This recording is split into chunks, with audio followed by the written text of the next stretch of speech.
В 8:30 утра Исамидин уже начинает свою работу. С самого утра к доктору приходят пациенты. Работа Исамидина, в отличие от других врачей, требует повышенной ответственности и осторожности, потому что к молодому врачу обращаются люди с ВИЧ-положительным результатом. Молодая женщина узнала о том, что заразилась ВИЧ, когда забеременела. После чего она обратилась к областному спеццентру. Теперь она пациент Исамидина. Я сначала думала, что скоро умру. Я боялась и не принимала лекарства. Но по настоянию врача теперь стала принимать лекарства. Раньше мой иммунитет не превышал 200, а теперь достиг до 600. Побочных действий от лекарств, оказывается, нет. Некоторые не принимают таблетки. Говорят, что у них болит желудок. У меня раньше было повышенное давление. После родов мне кажется, что давление исчезло. 27-летняя женщина ради новорожденного ребенка прошла все необходимые обследования и теперь лечится. В этот раз она привезла свою дочку на последнее обследование. Твой ребенок родится здоровым, и другие дети тоже родятся здоровыми, успокаивал и убеждал меня доктор. Поначалу я мучилась, когда принимала таблетки. Сперва меня тошнило, иногда кружилась голова. Уже прошло 1,5 года, как принимаю лекарства. Сейчас мое и здоровье моего ребенка хорошее. Я люблю детей. Если я буду принимать своевременное лекарство, в будущем я планирую нарожать много детишек. Мы взяли интервью у молодой мамы под гарантией анонимности. Вот такие молодые семьи в Волжской области находятся под пристальным присмотром у Исамидина. Врач всегда в курсе приема таблеток и жития-бытия пациентов. По словам врача, женщина обратилась примерно 2 месяца назад. После положительного результата анализа врач немедленно назначил соответствующие лекарства и начал лечение. И они смогли предотвратить заражение других. У мужа результат анализа вышел отрицательный. У самой пациентки уровень вируса снизился до неопределяемого. Вот уже 2 года, как она у нас лечится. И за эти 2 года у мужа выходит отрицательный результат. Таких примеров у нас очень много. Что это означает? Если заразившийся человек принимает своевременное лечение и результат вируса снизился до неопределяемого, то других он не может заразить.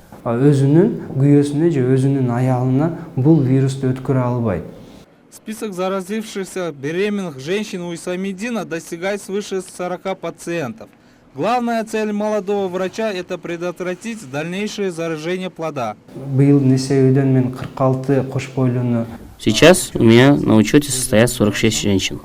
Из них 27 уже родили. Только у одной матери результат анализа вышел положительный. Потому что она к нам обратилась очень поздно, примерно на 37-38 неделе беременности. К сожалению, мы начали лечение очень поздно, и результат дал о себе знать. Остальные дети не заразились ВИЧ-инфекцией. За этими детьми мы теперь будем наблюдать еще 1,5 года.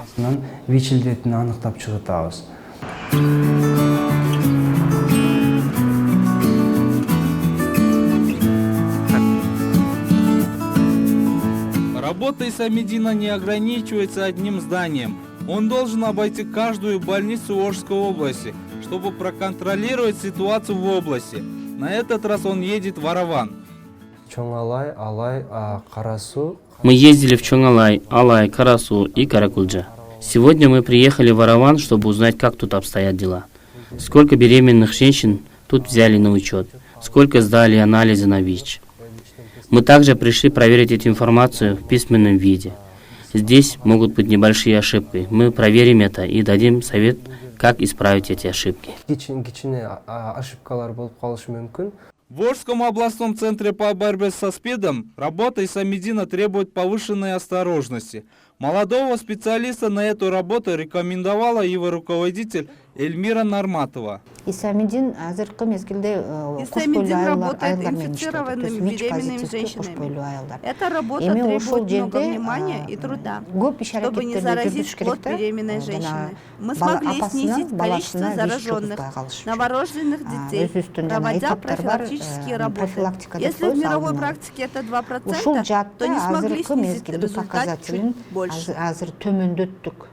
Каждый год в центре 1 декабря, в день, посвященный борьбе со СПИДом, они объявляют месячную акцию. В этот день они проводят разъяснительно-профилактические работы и проводят бесплатные экспресс-тесты. Каждый человек может проверить себя. В Волжском областном центре по борьбе со СПИДом. Этот тест проводится бесплатно и соблюдается конфиденциальность каждого посетителя. И результат никому не распространяет. Ар бир жаран өзүнүн ден соолугу үчүн Каждый человек может сдать здесь экспресс-тест анонимно и узнать результаты. На все у вас уйдет всего 10-15 минут. Здесь вы можете быть уверены в конфиденциальности и анонимности. бул жер анонимно гана жүргүзүлөт. По данным этого года в Волжской области на октябрь месяц было выявлено 1446 ВИЧ-инфицированных. Так как вирусное заболевание не вылечивается полностью, эти люди с ограниченными возможностями встают на учет государственных учреждений. Так же, как и детям-инвалидам, им выдается пособие. До исполнения 18 месяцев и 18 лет они получают 4000 сом. Один раз в год они получают лекарства на 700 сом. Получают пособие до 18 лет, а потом сдают анализы и обследуются повторно. Если ребенок вылечивается, то выдачу пособия прекращают. Если нет, то на основании медицинского заключения продлевают получение пособия.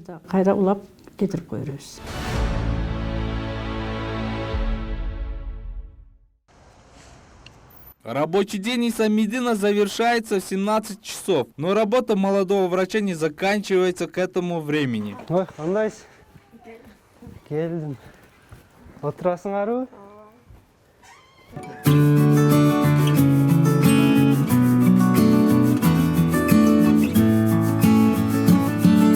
Девиз Исамидина: медицина не стоит на месте. Вот поэтому он читает новые книги и всегда в поиске интересной информации. Это считается моей маленькой библиотекой. Тут есть много моих книг. Медицина не стоит на месте. Если сегодня читаем и узнаем одну информацию, то завтра на эту информацию выходит другая. Поэтому я, кроме этих книг, каждый день скачиваю электронные книги и читаю их. Исамидин читает не только книги про ВИЧ. Молодой врач также интересуется и читает про урологию, гинекологию и другие направления. Ему не надоедает расширять границы своих знаний в разных направлениях. Это требование нашего современника, молодого специалиста, который любит свою работу.